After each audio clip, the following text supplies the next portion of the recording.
আসসালামু আলাইকুম। আজকে ব্লগটা শুরু করছি সকাল ১১টা থেকে।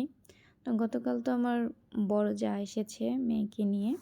আমার দেবরের বাসায় উঠেছে। তো আমি ভাবিকে বলেছিলাম যে, "ভাবি কালকে দুপুর থেকে আমাদের বাসায় আপনি খাওয়া-দাওয়া করবেন।" কারণ দেবর চলে যাবে আবার গ্রামে। তো এজন্য ভাবিকে এটা বলেছিলাম। তো এজন্য ভাবির জন্যই সকাল, সকাল উঠেই রান্না বসিয়েছি। যদিও আমি সকালবেলা রান্না করি না। আমি তো রান্না করি হচ্ছে সন্ধ্যার পরে। তো মেয়ে ঘুমিয়েছিল, ভাবলাম যে ঘুমিয়ে থাকতে, থাকতে যতটুকু রান্না করতে পারি। তো মুরগি ভিজিয়ে রেখেছিলাম। তো মুরগিটা বসানোর জন্য এসেছি। কিন্তু সম্পূর্ণ রান্না শেষ করার আগে মেয়ে ঘুম থেকে উঠে গেছে। কান্নাকাটি, চিল্লাচিল্লি মানে আমি এতটুকু একটা পদ রান্না করতে যেয়ে আমাকে কয়েকবার ঘরে যেতে হয়েছে, কয়েকবার চুলা অফ করতে হয়েছে। মানে একটা প্যারা। যাই হোক, তো আগের দিনের কিছু তরকারি ছিল ফ্রিজে।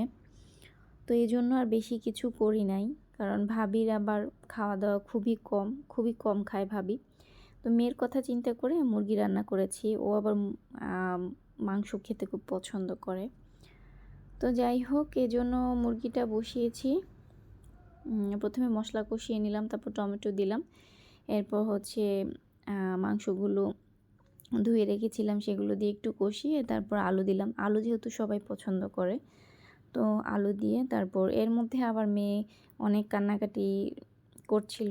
কয়েকবার কিন্তু চুলা অফ করে ঘরে গিয়েছি, মেয়েকে ঠান্ডা করেছি, খাইয়েছি, আবার এসে রান্না করেছি। মানে একটা পদ রান্না করেছি কিন্তু মনে হয় ২-৩ ঘন্টা লাগে এরকম। এর মধ্যে আমার শরীরটা অনেক বেশি খারাপ। মানে যেমন জ্বর, তেমন ঠান্ডা, মাথা ব্যথা, পেটে ব্যথা। তো সব কিছু মিলিয়ে আসলে খুবই হযবরল অবস্থা। এর মধ্যে হাসব্যান্ড নাই বাসায়। তো কি আর করার?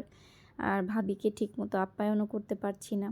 কিন্তু ভাবি সেদিন কিন্তু দুপুরে আর লাঞ্চ করতে আসে নাই। আমি অনেকবার ফোন দিয়েছিলাম। তো ভাবি আবার রিসেন্টলি এখানে শিফট হচ্ছে ঢাকাতে। মেয়েকে স্কুলে ভর্তি করিয়েছে। তো এজন্য মেয়েকে নিয়ে একটু দৌড়াদৌড়িতে আছে। তো বলল যে, "ঠিক আছে, আমি সন্ধ্যার পরে আসবো।" তো ওইদিন দুপুরে আর আসে নাই ভাবি। তো আমি তো রান্না করে রেখেছিলামই। তো সন্ধ্যার সময় এসেছিল নাস্তা-টাস্তা করে তারপর রাত্রে আমি আবার জোর করে খাবার খাইয়ে দিয়েছি। তো চলে গিয়েছে। তো ভাবছি যে আগামীকালকে ভাবির জন্য একটু স্পেশাল কিছু করব। যদিও শরীরটা অনেক বেশি খারাপ, ভাবি বারবার বলছিল তোমার কিছুই করার দরকার নাই। হ্যাঁ, আরও যেহেতু হাসব্যান্ড বাসায় না থাকলে আসলে রান্না-বান্না খাওয়া তেমন কিছুই হয়ে ওঠে না।